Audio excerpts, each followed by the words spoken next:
I know. 4th of July was getting a little crazy, but please don't look at me sideways. Listen. This is the day after. So welcome to episode 21 of my journey to my bodybuilding show in November and reaching millionaire status. So the day after the 4th, we went thrifting. For those of y'all that don't know, I'm really deep into fashion, so this was really fun. But afterwards, we had to pull up to the farmer's market. Now, this is where the real fun began. I was talking to each and every businessman. I was making so many connections. It was amazing. And if y'all don't know about the things they be having at the farmer's market, bro, I tell you, it get crazy. Like, look, the fragrances, man. I won't even lie to y'all. We spent a pretty penny at that market. So to start it off, we got some teas. When we tried the sample of these, bro, they ain't need no sugar. But along with that, we got some cookies. I know. And we got the raw honey, of course. That's mandatory to have in the household. And then we spun to Aldi right after. Y'all know about Aldi on my page already.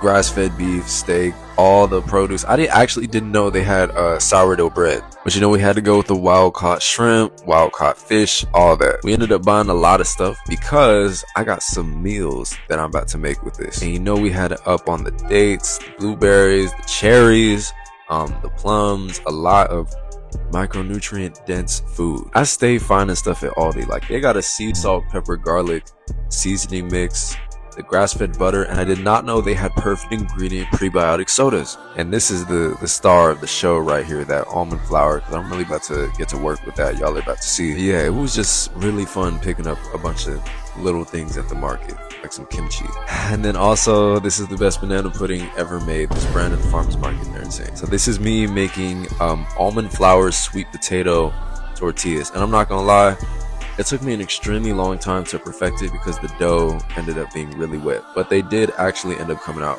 very well. And then we had to throw the steak on it for some tacos. I didn't get footage of the ending result because my phone was tripping. I don't know what was going on, but that was pretty much the day. It was just eventful, a lot of time with family, had a lot of fun.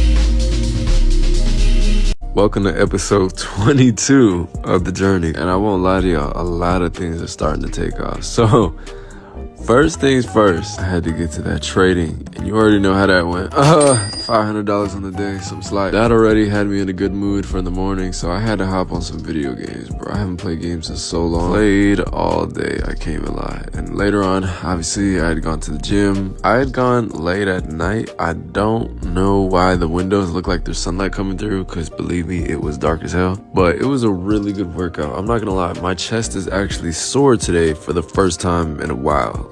Like sore. Of course, I'm maxing all the machines out. You already know how it is. 3 plates on the dips. It was nothing too crazy, but it was a very, very good chest workout. I was also feeling pretty strong. I was tired, but I was strong because I was off a tablespoon of baking soda. There go the post-workout meals, like 130 grams of protein, and then smoothie. That was it for the day. You've changed so much, Dolphin. In fact, I thought you were someone else when I first saw you. That anger in your eyes is gone. I'm glad. And welcome to episode 23 of my journey to my bodybuilding show as a hybrid athlete and reaching millionaire status. And in this episode, I'm really gonna explain my whole morning routine. So first things first, I go outside and meditate and ground because I need a clear mind. And this is a result of a clear mind. Yeah.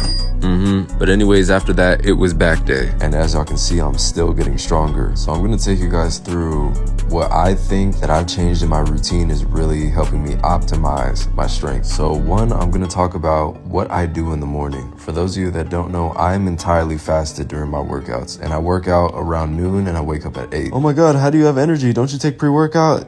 Technically, listen, I've stated in previous videos what my pre-workout is. It's baking soda and some type of sea salt, mineral salt, like Celtic salt ideally. I'll put the information back on the screen again, but basically baking soda, whenever you take it, It's extremely alkaline, so it promotes blood flow and it helps you produce less lactic acid. And of course, sodium is gonna help you stay hydrated and electrolytes for energy. And to focus on strength during my workout, I've been doing 2 sets of 5 to 8, keeping the weight very heavy, but still focusing on moving it with speed, really trying to make sure each rep is powerful and looks the same. And I do believe that's optimal because fast twitch muscle fibers have the most potential to grow. But that's really the reason I bench 350 and I squat 550, and I've been gaining strength tremendously over the past like 3 weeks. And I've been doing that while losing weight. So that's how you know it really works. But that's all I have for you guys today. Take note of that information.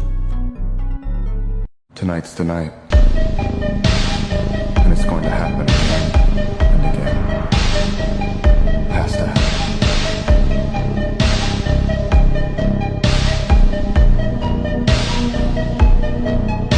Welcome back to episode 24 of The Journey. Today taught me a lot of lessons. So first I had to get up and clear my mind so I could get to that trading, and you win some, you lose some. Yeah. You know, the day had to continue, but I decided to punish myself on leg day. And this is actually my first time ever doing hack squat. Can you guys let me know in the comments if 5 plates is a lot? Because I could have went up to 6, but I wasted a lot of energy trying to warm up and find my weight. It felt really, really good though, I can't lie to y'all. I definitely had to put myself through an extra set after losing discipline on the charts earlier, and because of that, I'm extremely sore while recording this. I did feel really strong today though. I upped the weight from last week on the hamstring curls and it was feeling light. I had to look over and make sure I had even put the right weight on. But yeah, I'm really happy that workout went really well. It cheered me up after the morning didn't go as planned. But the rest of the day went as usual. I ate a lot and I worked on my training programs, so still stay tuned for that. I wish that I could fly. I go everywhere and look over you. Spend my night in the air to be close to you. I wish I could be there. I would love you inside out. Wish that I could be there. Can you let me in right now? And welcome to episode 25 of The Journey. I had to make sure I got right after the loss yesterday. Yeah, wasn't the biggest win today by any means, but it's still a win. Zeke was looking alright, but here's the fragrance combo, BSB Cloud 9, if you know, you know, and then this Cloak of Caramel body oil. The fragrance combo was way too crazy. It was way too gourmand to be wearing to the gym. But it doesn't matter because I like smelling good and looking good. But today was chest day. You already know what the deal is. But that baking soda and sea salt was going crazy, so I had to move some weight. Also, I really enjoyed the neutral grip on this incline machine. I felt like I could actually target my upper chest because I was getting a lot more shoulder abduction. But yeah, my training is still the same as what I explained yesterday, 2 sets of 5 to 8. This was a set of 7, honestly. I probably could have upped the weight like 10 more pounds, but I didn't want to push it too much since it was a lot already. And then I've been enjoying this chest press machine just because, I don't know, I already maxed out the fly machine and I'm so close to maxing this one out, so I'm getting to it. Dips, you already know that's mandatory, 3 plates minimum. I started throwing them in after my second chest exercise, so 3 plates definitely feels heavier, but it's still definitely enough volume. And of course, I'm trying to get boulder shoulders, so when I get lean, they look extremely cap. I'm telling y'all, when I actually get lean, it's gonna be something serious. It's gonna be something serious. But after doing supersets on the shoulders, I had to move to this tricep. I'm not gonna lie, this is probably my favorite tricep movement right now. I feel like my elbow is the most locked in and I'm not using a lot of my core to, you know, compensate for the instability. But I mean, that's really it for the episode. I didn't do much today. Started eating Greek yogurt again, getting a more lean protein in, so yeah, that's really it.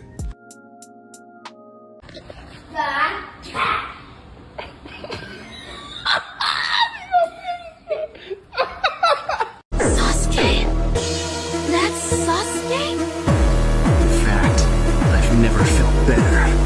He gave me this gift, and he made me understand what I am. I'm an Avenger.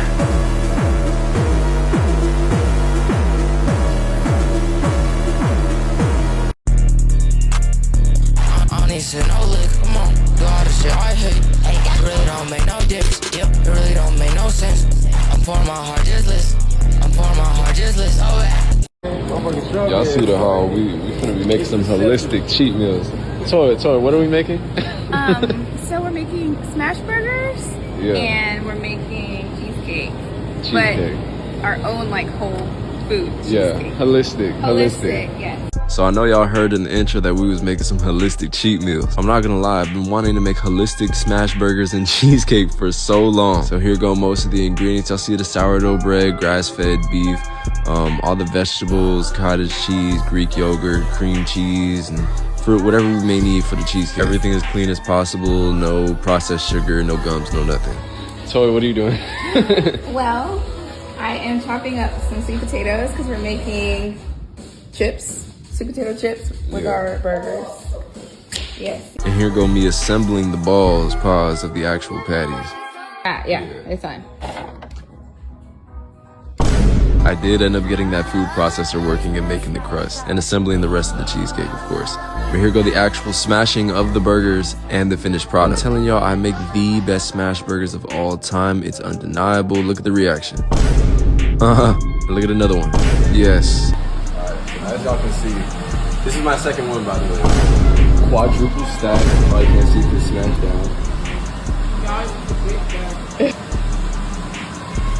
I'm not even glazing myself when I say this. The whole family was saying it's the best burger they've ever had. And I'm making this video to show y'all that you do not have to eat boring when you're eating healthy whole foods. I don't know where this misconception is that eating healthy means you have to eat flavorless, bland salads and unseasoned chicken every day. But all you need to do is set aside a little time, get a little creative, and I promise you'll actually enjoy the process. But anyways, y'all, that's all I got for you. Until the next episode. And welcome to episode 26 of The Journey. But hold on, there's something we need to address first. Other than me not uploading, just hear me out, this is good news. I passed my funded. I literally prayed for times like this, bro. I'm telling y'all, millionaire status. But anyways, back to the episode. This chest day was 3 days ago. Yes, I know, but it's okay. I'm getting the content out now, and as y'all can see, I'm starting to get strong. I've changed up my routine officially and started doing the neutral grip incline to get the upper chest more effectively. And then I just want to max out this flat press machine, and then I'll move back to flies. And you already know weighted dips, that's mandatory, 3 plates on it. But believe me, this specific routine has been getting my chest pumped to an unreal degree, grotesque proportions. But yeah, I mean, overall, this Monday was a really good day. My boy V12 was also up on the day and trading like $800. But we really do this shit for real, so I don't know who people, you know what I'm saying? Anyways, I don't know what I was trying to say, but for this bodybuilding show in November, I'm working on my weak points. But on to the next day, it was back day, of course. Y'all see your boy getting strong, full stack, almost full stack. But anyways, I'm using my back days to work on my weak point. And for those of y'all that may or may not be able to tell, it's my forearms. I just don't have good forearm genetics, which really sucks because they're an extremely like aesthetic muscle that really round out the physique, the same way the calves do for the legs. So at the end of my back days, I'm starting to throw in some reverse curls. I didn't get it on camera, but of course I do hammer curls, you know, just to get the arm thickness. But yeah, that's really something I'm going to have to work on because my calves actually aren't too bad. Y'all know genetics. I've also come to notice for sure that my strong point when it comes to this show is going to be my back and my legs, undisputed. I probably have the greatest 20-year-old natural lat spread of all time, I'm not gonna lie. But after that workout, I had track practice. Y'all forgot I was a hybrid athlete, huh? You can be big and move, look. Yes, look how I go. And there go little cousin trying to, he moving. But nah, the workout kicked us both, bro. We was in the back seat, just silent. And of course the next day, leg day, right after track. Oh my goodness, bro. I'm fried right now as I record this. I'm so sore. Starting to up the weight, of course, no belt. Also got a little bit more range of motion than what I've been doing for the past 2 weeks. I'm trying to go a little bit more ass to grass, but not too much to where I'm just taking the quads out of the equation. But yeah, this is it for the past 3 days. Nothing really eventful has happened. Stay tuned for the weekend. Every sensation makes me sick. How can you commit such atrocities and not feel anything? How is it possible?